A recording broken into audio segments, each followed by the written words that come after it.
Bonjour à toutes et à tous et bienvenue sur cette vidéo où j'ai souhaité aborder de nouveau ce sujet crucial, récurrent, qui revient dans nos recherches de solutions, bien sûr, qui est au cœur de nos recherches de solutions pour pouvoir effectuer nos guérisons et faire place nette, retrouver l'amour de soi et l'équilibre et notre autonomie aussi avec la capacité d'autodétermination, de gérer nous-mêmes notre vie et non plus de la laisser gérer par les autres, par nos émotions, par nos sentiments qui sont aussi très souvent finalement qui peuvent être considérés comme des entités externes qui nous malmènent et qui dirige notre vie, mais ça a une raison d'être pendant un temps. Il suffit de comprendre.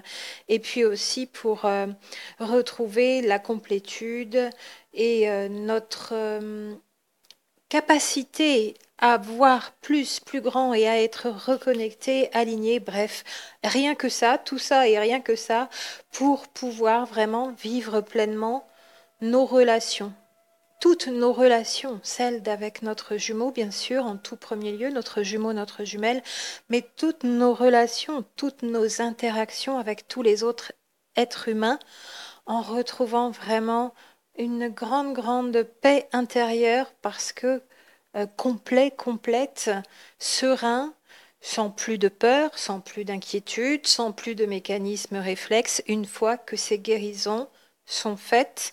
Alors les premières c'est un peu comme quand on démarre une activité ou tout ce que l'on démarre, on met beaucoup d'énergie au départ pour, en regard, en apparence, ne pas forcément obtenir beaucoup de résultats. Parce que aussi on peut être dans l'attente et trop dans l'attente. Mais c'est normal qu'au départ les résultats ne soient pas toujours en correspondance, quantité donnant-donnant entre ce que l'on fait et ce que l'on obtient comme résultat, mais ça se surajoute.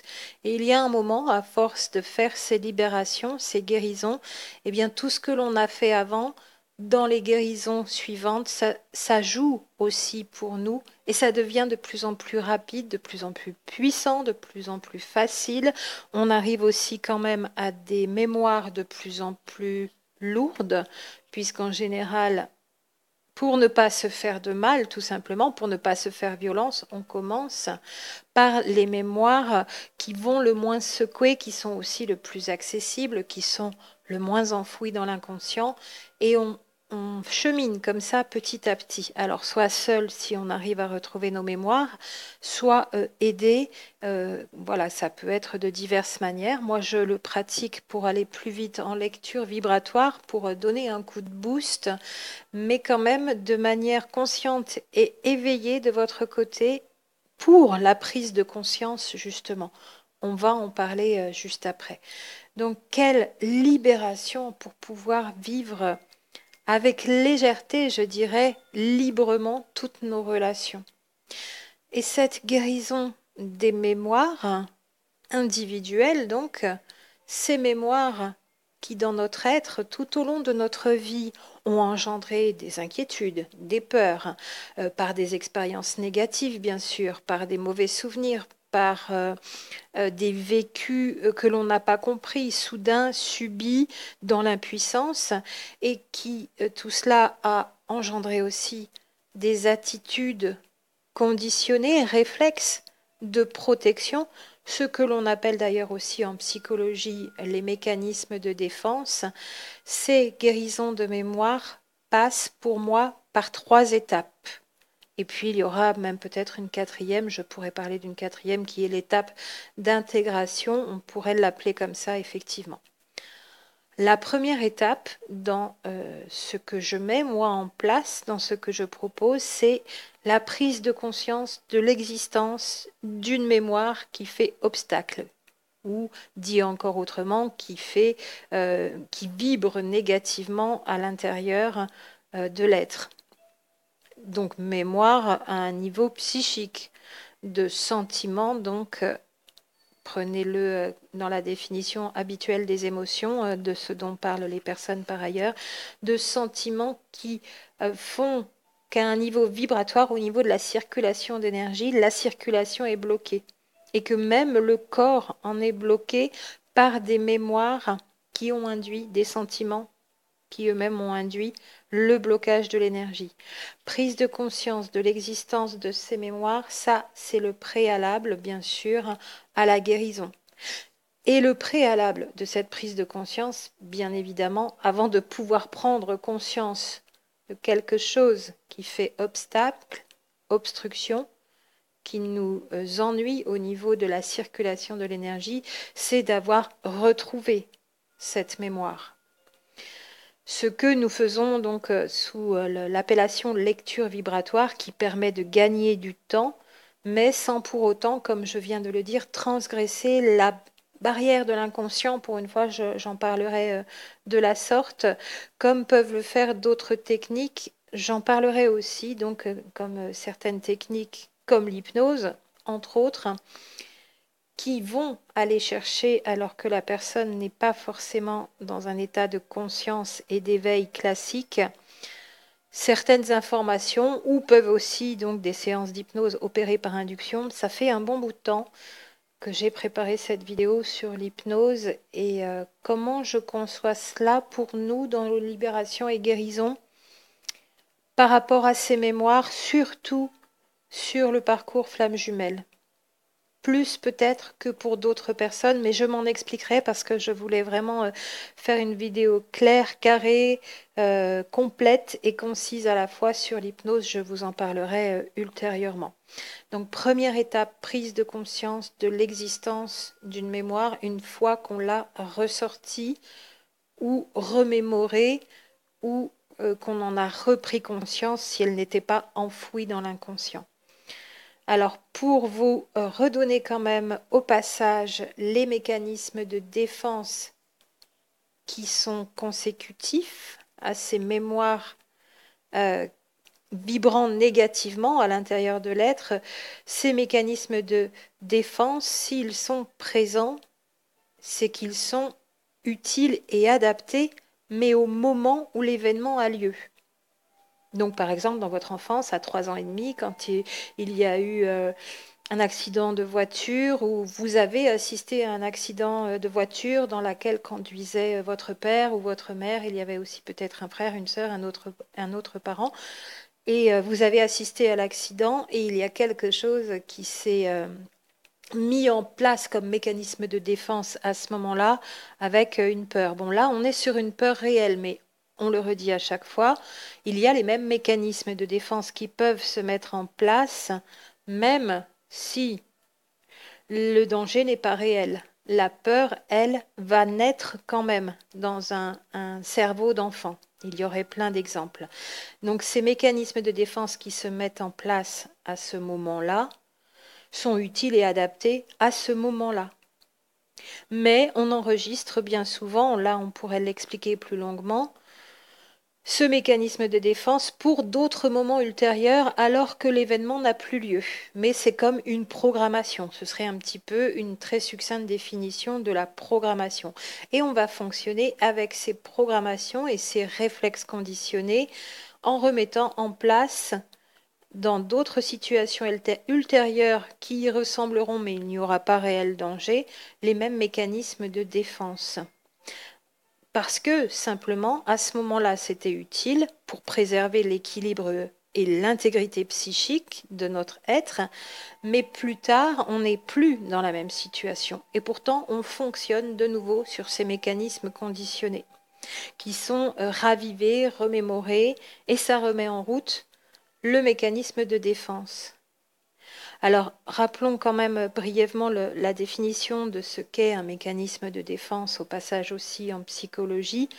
Donc, ce sont, pour le dire simplement, des mécanismes naturels, inhérents à l'être, qui nous permettent de surmonter une situation difficile ou qui est menaçante, ou qui nous semble menaçante, même s'il n'y a pas réellement de danger. Pour une définition un peu simplifiée, parce que je ne vous donnerai pas la définition d'Anna Freud, la fille de Sigmund Freud, le grand psychanalyste. En 1936, elle donnait cette définition des mécanismes de défense et elle disait ceci. Les mécanismes de défense représentent la défense du moi contre les pulsions instinctuelles et les affects liés à ces pulsions. Donc la défense d'un individu. C'est un petit peu plus complexe, effectivement, à décrypter. J'étais en train de réfléchir dessus. Je vous la donne quand même juste pour l'amusement, mais on peut dire les choses un peu plus simplement, même si ce serait moins précis, et comprendre ce qu'est un mécanisme de défense. D'ailleurs, pour exemple, pour vous en citer ici, ça peut être de réagir par la négation ou par la dissociation ou dans un mode réactionnel où, par exemple, la personne se sent offusquée et se met à parler vite, plus fort et à être dans la négation aussi en même temps que d'être dans un mode réactionnel en face d'une parole ou d'une situation, par exemple. Ça peut être encore l'isolement, un exemple de mécanisme de défense, ou la rationalisation, et parfois on est un petit peu dans les deux, la négation et la rationalisation dans des proportions à voir au cas par cas selon les situations, mais négation, rationalisation, c'est parfois deux mécanismes de défense qui se suivent l'un l'autre. Et puis on a vu aussi avec les 5 blessures, il y a des mécanismes de défense assimilés, on pourrait dire. Dans la blessure du rejet, c'est la fuite. Dans la blessure d'abandon, c'est la dépendance affective. Dans la blessure d'humiliation, c'est le masochisme. Alors on pourrait épiloguer sur est-ce que c'est vraiment considéré comme un mécanisme de défense ou encore quelque chose d'un petit peu différent. Dans la blessure de trahison, le mécanisme de contrôle. Et dans la 5e blessure, blessure d'injustice, la rigidité. Alors au sens de la rigidité mentale, qu'on peut finalement retrouver dans le corporel avec une rigidité même du corps chez l'individu qui souffre d'une blessure d'injustice et qui a ce mécanisme de défense de se tenir raide comme ça dans sa rigidité mentale jusqu'à être raide dans le corps.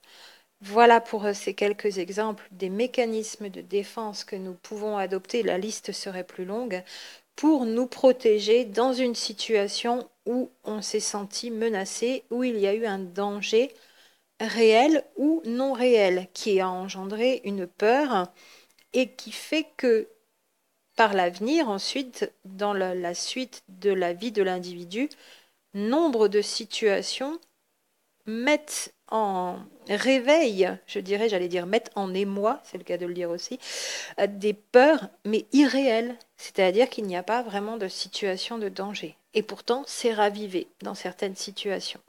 Donc ça, c'est la première étape, prise de conscience de cette mémoire que nous sommes allés rechercher ou qui est repassée de l'inconscient à la conscience de manière volontaire et éveillée. Je le redis, pour moi, je préfère fonctionner comme ça avec les personnes qui ont besoin, qui ont choisi de faire ces libérations et ces guérisons.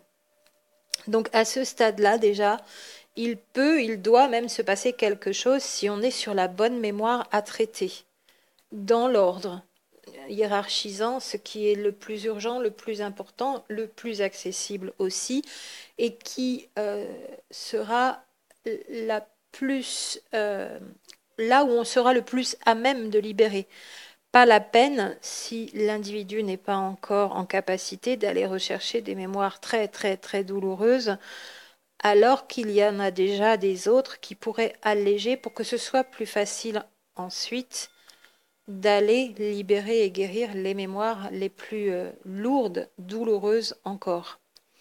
Donc à ce moment-là, il peut se passer certaines choses au niveau corporel, au niveau des libérations, au niveau de l'expression extérieure, donc que ce soit par le défigement, alors ça passe par le défigement neurosensoriel toujours, mais ça peut être les pleurs, ça peut être les tremblements, ça peut être le corps qui réagit aussi. Celle-là, je ne vous la cite pas souvent, alors que moi qui suis à travailler en médecine naturelle depuis des années maintenant, bien sûr, on peut avoir des évacuations corporelles.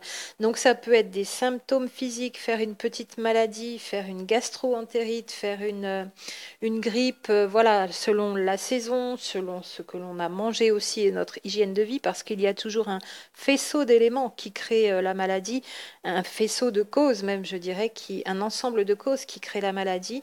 Et la libération émotionnelle peut passer aussi par du mouvement dans le corps, des évacuations, les boyaux qui chantent et on est réellement en train de digérer une grosse boule qu'on s'était faite dans le corps parce que quelque chose n'était pas passé. Et donc, ça peut être des manifestations intestinales jusque dans les évacuations assez spectaculaires même parfois. Et c'est de très bonne augure, c'est un bon signe, mais on n'est pas habitué non seulement à faire le lien, et en plus à considérer que c'est une bonne chose dans ces moments-là, parce que ça peut être un peu douloureux. Alors, ça ne doit pas engendrer des symptômes nécessitant urgence, bien sûr. Là, il y a quelque chose qui n'a pas été fait comme il fallait, ou on a touché à quelque chose auquel on n'aurait peut-être pas dû toucher tout de suite, et encore d'autres explications.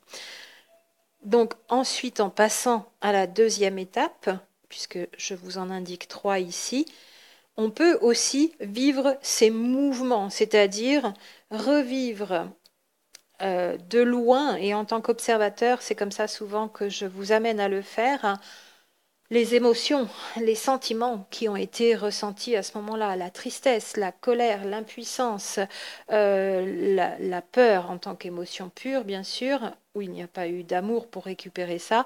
On a été dans cette émotion intense de peur et tous les sentiments qui ont suivi, l'énervement, l'incompréhension, le dénigrement, l'envie de vengeance, voilà, tous les sentiments humains qui ont pu être éprouvés au moment d'une situation qui a engendré, un mécanisme de défense, deux, une programmation derrière. Donc cette deuxième étape nous permet d'aller consciemment aussi, et là, moi, je préfère que la personne le fasse elle-même, donc qu'elle soit dans la volonté et dans l'intentionnalité volontairement donc d'aller revisiter elle-même sa mémoire une fois qu'elle a mis le doigt dessus, soit seule, soit avec l'aide de quelqu'un. Et cette deuxième étape, je l'appelle l'étape où on va revisiter, on va ressentir et on va rejouer jusqu'à temps que ce soit apaisé.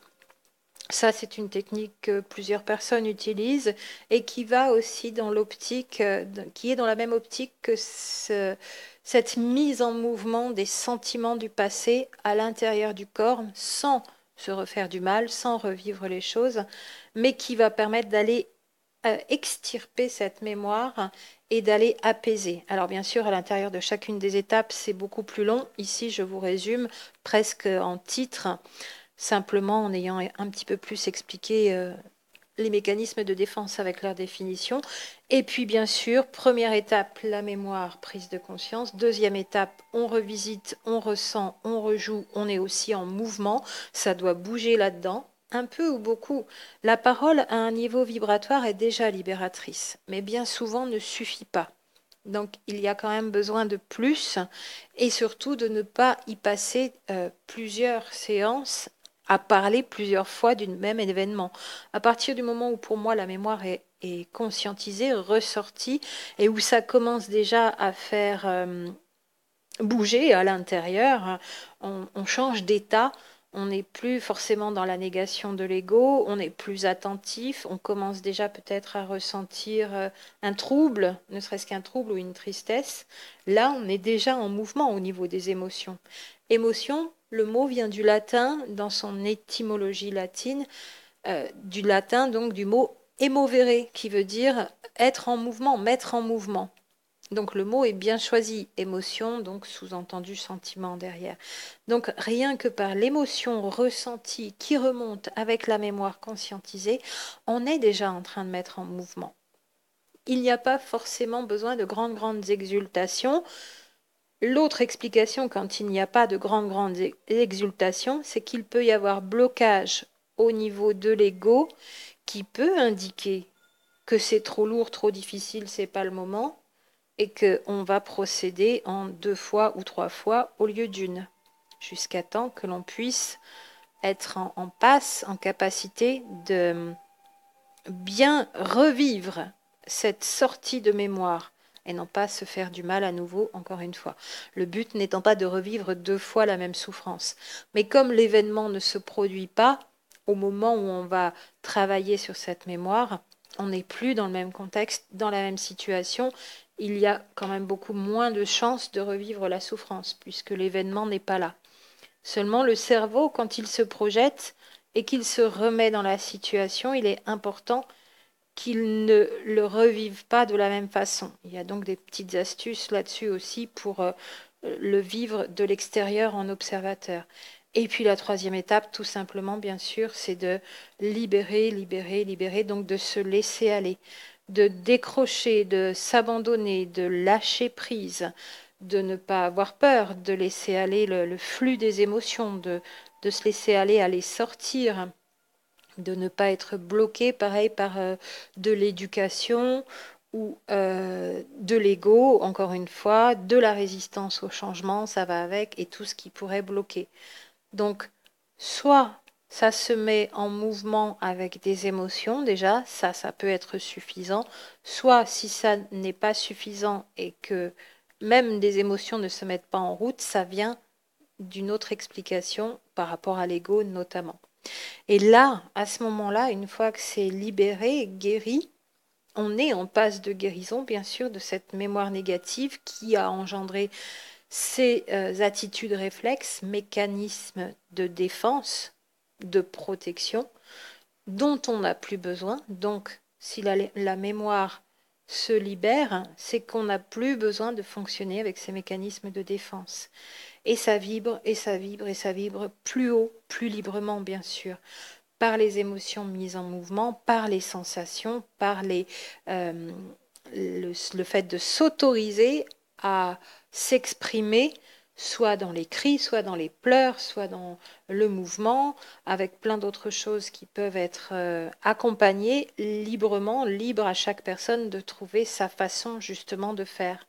C'est pour ça que c'est bien de ne pas imposer une technique plus particulière qu'une autre, parce que ça ne conviendra pas forcément au tout à chacun, à tout le monde, bien sûr.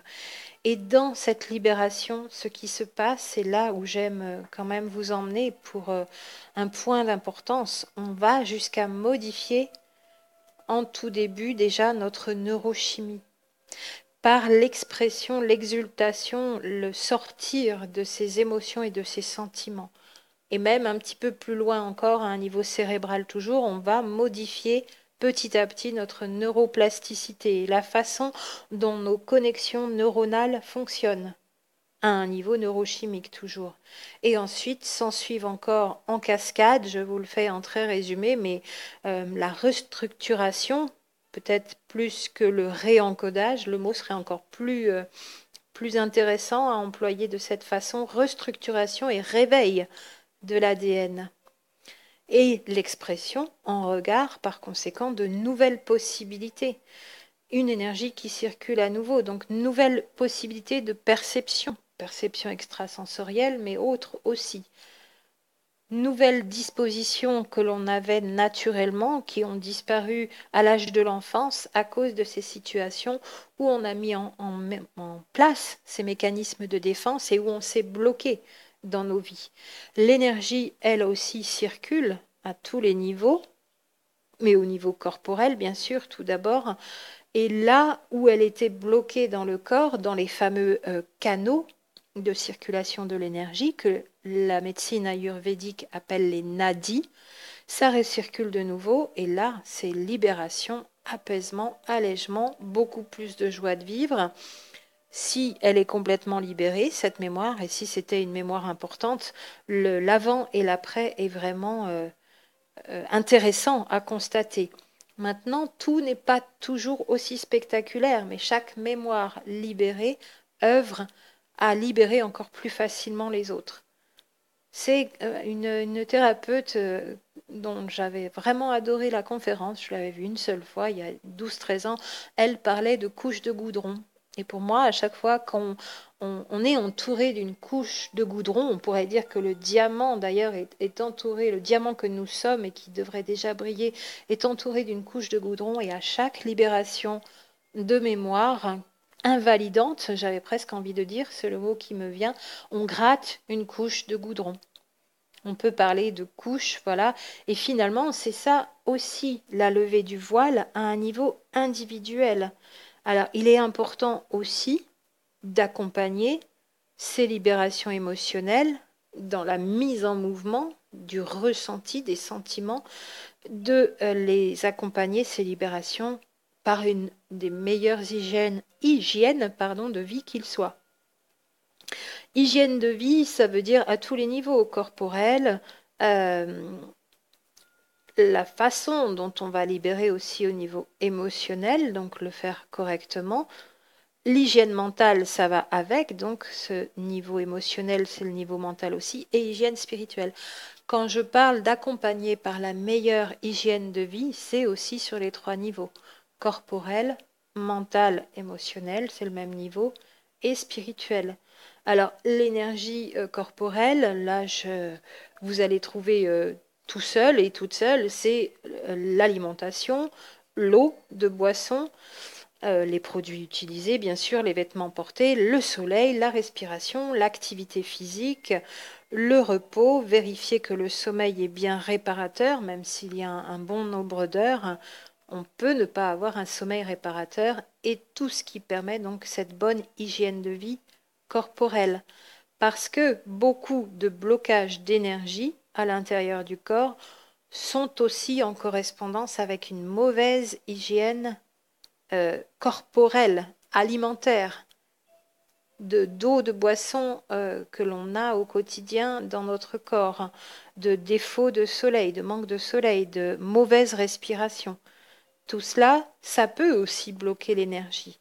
Et si on bloque l'énergie à un niveau corporel, on bloque aussi l'énergie à un niveau neurochimique et donc à un niveau émotionnel, un niveau psychologique et à un niveau spirituel, au niveau de tous les chakras.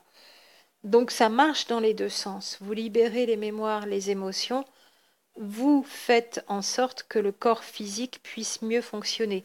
Mais de la même façon, si vous vous nourrissez très mal, si vous vivez dans un environnement infernal au niveau champ électromagnétique, à côté d'une usine qui vous rejette de la dioxine ou d'une centrale nucléaire, voilà, on a suffisamment d'exemples de pollution dans notre monde.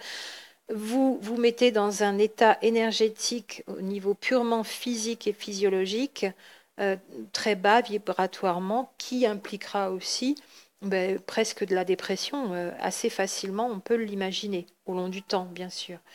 Parce que vous serez de plus en plus mal, vous mangerez de plus en plus mal, c'est le cercle infernal et la descente vraiment aux enfers. Donc ça marche dans les 2 sens. Le corps et l'énergie qui nourrit bien ce corps qui est bien nourri aussi, physiquement et émotionnellement et spirituellement, et par les pensées aussi. Et quand il y a des mémoires émotionnelles qui sont libérées, le corps s'en ressent bien sûr aussi, et d'autant mieux, et c'est d'autant plus profitable pour le corps physique qui va fonctionner de mieux en mieux. C'est tout un circuit et toute une interconnexion de tous les plans du corps. C'est ce qu'on appelle l'approche globale en médecine holistique. Si on ne touche qu'au corps physique, même par l'alimentation saine et naturelle comme en naturopathie, mais qu'on oublie ces mémoires bloquées, on va faire un bon bout du travail, mais un bout seulement. Si on ne travaille que sur les mémoires bloquées, mais qu'on est dans un état physique, une nourriture lamentable, une eau voilà, très polluée, un environnement très pollué, on ne fait qu'un bout du travail. Si on travaille sur une personne à distance qui intentionnellement ne va pas mettre en mouvement à l'intérieur de son corps par des soins énergétiques qui lui sont donnés, alors qu'elle-même, elle n'a pas effectué le processus d'aller déterrer la mémoire problématique, j'ai envie de le dire comme ça, on ne fait qu'un bout du travail, surtout si elle a une mauvaise hygiène alimentaire, par exemple. Et on n'est pas là dans une approche globale et on n'est pas dans une thérapie holistique. La thérapie holistique, c'est Le corps physique, biologique, la neurochimie, l'intestin, le système immunitaire, le sang, les évacuations, les émonctoires, ça c'est tout le plan physique avec la respiration, le soleil, le sommeil, en plus du soleil, donc des rayons et des photons de lumière, et c'est aussi l'émotionnel, et c'est aussi le spirituel. S'il n'y a pas de connexion à quelque chose de plus grand, on a un bout du travail qui ne peut pas être fait, et on n'est pas dans une approche holistique. Et si on n'est pas dans un éveil à soi-même intentionnel, c'est quelqu'un d'autre qui serait en train de faire le travail sur nous. Ça, c'est aussi important parce que finalement, on est souvent au début en demande de aidez-moi, faites pour moi. Faites-moi un soin énergétique, soit en présence, je m'installe là, vous me faites un transfert d'énergie, ce qui en situation d'urgence pour apaiser quand la personne n'est pas capable dans son énergie elle-même, n'est pas disposée à faire un travail comme je l'indique là, évidemment, ça peut être une très bonne chose, mais ça ne peut être que ponctuel. C'est comparé par exemple à un soin d'ostéopathie, alors qu'il y a des causes de blocage d'énergie au niveau intestinal, par exemple, qui vont jusqu'à bloquer le dos, puisque la corrélation pour nous est assez évidente en approche holistique. Eh bien, si la cause est toujours là et que vous la réitérez, notamment au niveau alimentaire ou au niveau émotionnel, et les deux à la fois, en fait, vous mangez un aliment auquel vous êtes intolérante, intolérant, parce que vous avez une récurrence de la même émotion qui vous fait manger, manger, manger. Je n'ai pas dit bouffer, bouffer, bouffer, mais on pourrait le dire. Eh bien, vous allez vous retrouver avec les mêmes désordres intestinaux qui vont entraîner de l'inflammation, qui vont entraîner un dos qui bloque. L'explication n'est pas toujours celle-là, mais peut être celle-là. Donc, vous allez retourner régulièrement chez l'ostéopathe, qui certes va dégager les tendons, les muscles, voilà, qui sont complètement stressés, tendus, c'est le cas de le dire, mais trop, parce que l'énergie est mal répartie, ça va vous faire du bien sur le moment et pendant un temps, mais ça va recommencer. Et vous pouvez reprendre rendez-vous chez votre ostéo, comme chez votre médecin d'ailleurs, pour des médicaments, parce que la cause sera toujours là. Petite explication entre parenthèses. Et donc hygiène mentale, bien sûr, là, c'est aussi important. Les émotions, n'avoir que des émotions et sentiments des plus hautes vibrations. Une fois qu'on a levé les mémoires qui posent problème, c'est beaucoup plus facile. Et c'est aussi dans son activité professionnelle une bonne hygiène mentale. Je pourrais aller jusque-là. C'est l'éthique de vie que l'on a à chaque instant avec tout ce que l'on fait dans notre vie et dans tous nos relationnels amicaux, familiaux, le couple, les amis, les parents, pardon, les enfants, voilà, tout notre relationnel, une bonne éthique de vie, des bonnes pensées. Et puis, on reviendrait encore là aussi sur nos croyances et notre système de croyances à un niveau mental. Cela dit, comme il est nourri par nos mémoires qui vibrent négativement, en général, on commence d'abord par aller rechercher les mémoires et les libérer pour que le système de croyance change. Parce que dans l'autre sens, ça fonctionne beaucoup moins bien puisque ce système de croyance, il a été édifié, érigé à cause de nos mécanismes de défense et à cause de nos mémoires inconscientes qui vibrent négativement. Et puis l'hygiène spirituelle, là, c'est facile aussi, c'est à la fois la gratitude, un bon alignement entre tous les corps, donc corps physique, corps mental, corps spirituel et une vibration d'amour, c'est ça à la fois l'alignement et c'est aussi un alignement entre les pensées, les paroles et les actes. C'est ça aussi l'alignement. Et puis la foi et la confiance, ça on est sur une bonne hygiène spirituelle. Et là, pour conclure, on a vraiment un processus présenté comme ça en 3 étapes, bien résumé certes, un processus de guérison complet des mémoires et qui est vraiment soutenu et efficace avec tout ce que l'on peut utiliser comme astuce et comme technique à l'intérieur de ces 3 étapes. Et c'est vraiment cela aussi, la levée du voile. J'avais envie d'en terminer avec cette conclusion parce qu'on parle de levée du voile, de disclosure, de révélation. On va sortir les dossiers secrets sur les extraterrestres et puis on va voir les anges et les êtres de lumière. La levée du voile, c'est aussi à un niveau individuel, ça en fait partie, tout est en correspondance.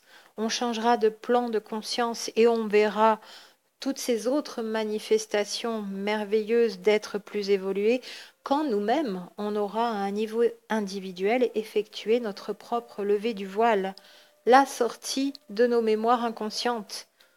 Aller ressortir nos mémoires inconscientes, tous nos vieux souvenirs, tous nos vieux fonctionnements erronés, toutes nos vieilles croyances avec toutes nos peurs.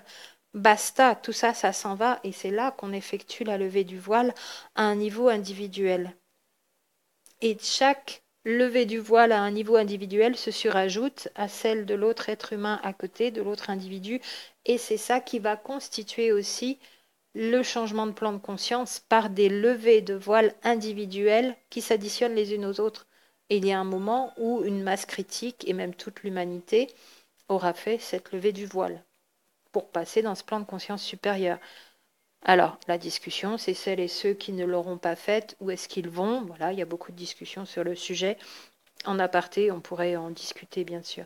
Lever du voile à un niveau individuel, c'est la levée du voile aussi au niveau de l'humanité, avec des prises de conscience à un niveau individuel et aussi au niveau collectif. C'est le réveil et l'éveil à un niveau individuel et à un niveau collectif. On adopte des nouveaux fonctionnements à un niveau individuel, mais aussi dans nos choix pour l'humanité et pour le collectif.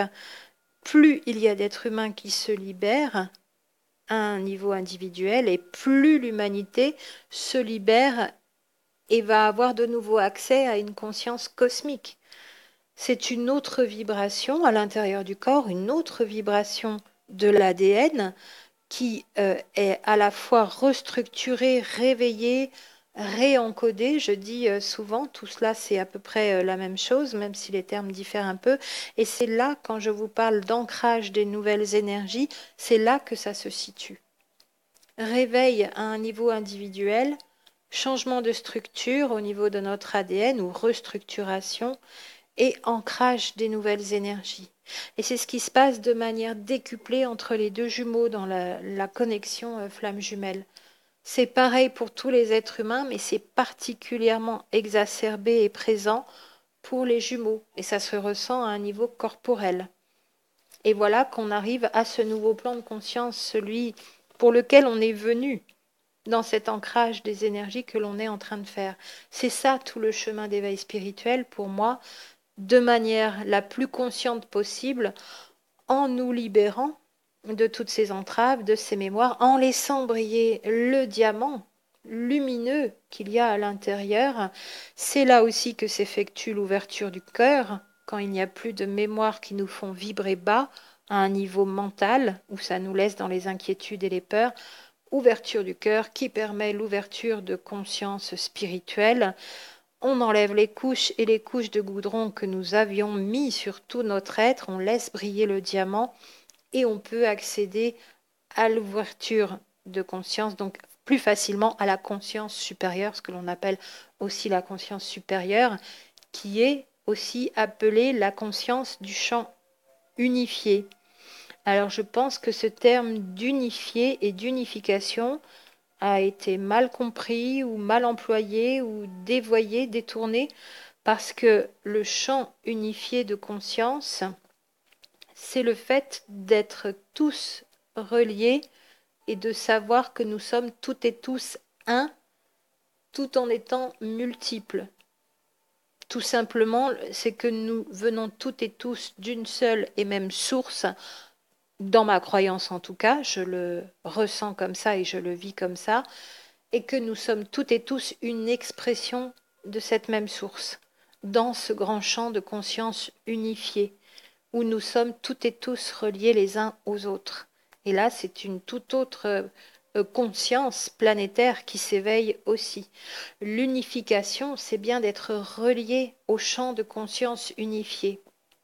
Là où nous pouvons nous rendre compte de qui nous sommes vraiment et de notre véritable nature divine et du fait que nous sommes toutes et tous interreliés, interconnectés et que nous sommes toutes et tous un dans l'unification et dans l'unité.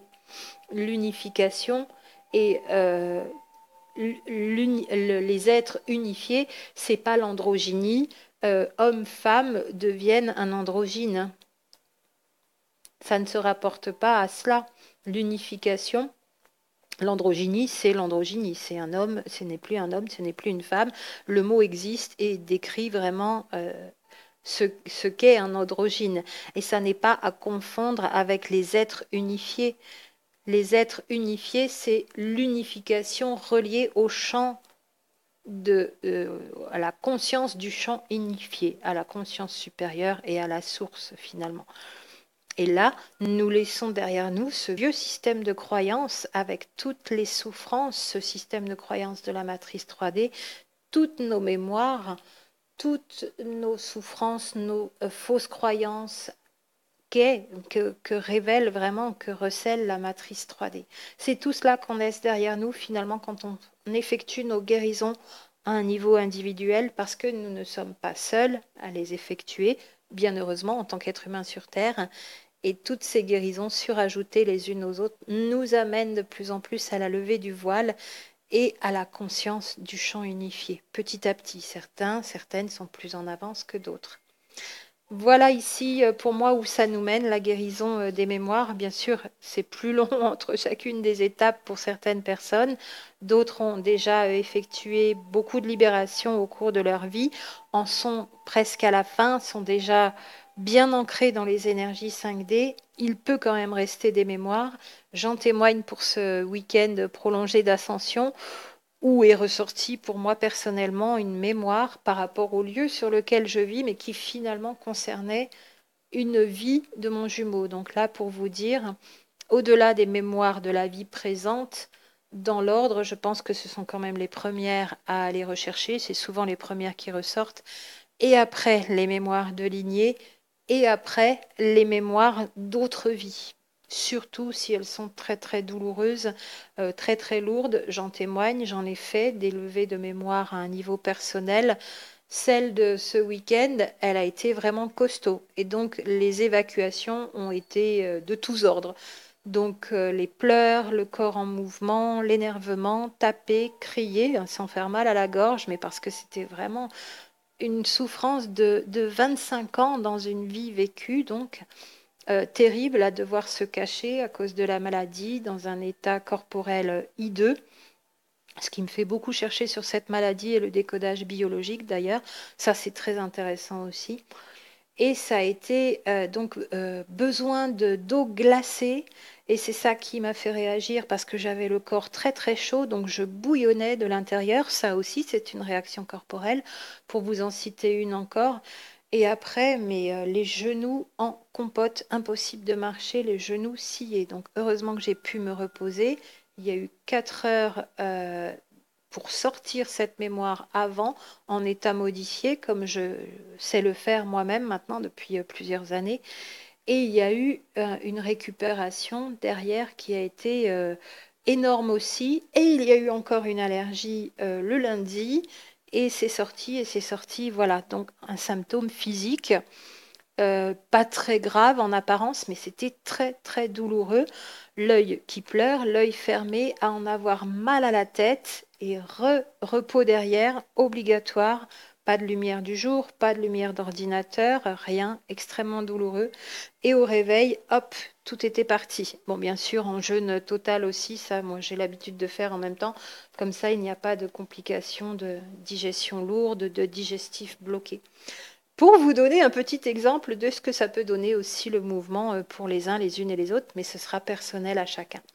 Voilà pour ce grand topo sur la guérison des mémoires en 3 étapes et ô combien ça nous allège, ça nous permet de vibrer haut de nouveau, de déployer dans l'ouverture des chakras, ouverture du cœur, incarnation et ancrage de ces nouvelles énergies et bien sûr ça nous mène beaucoup plus facilement à l'amour de soi qui est indispensable à vibrer l'amour inconditionnel et encore et encore et encore tout notre cheminement avec tous ces éléments sur ce chemin d'éveil spirituel.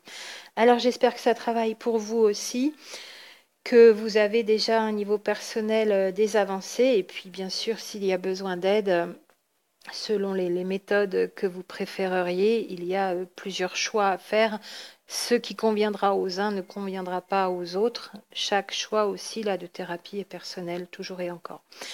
Et je vous dis à très bientôt, toujours pour la suite des sujets ici sur la chaîne.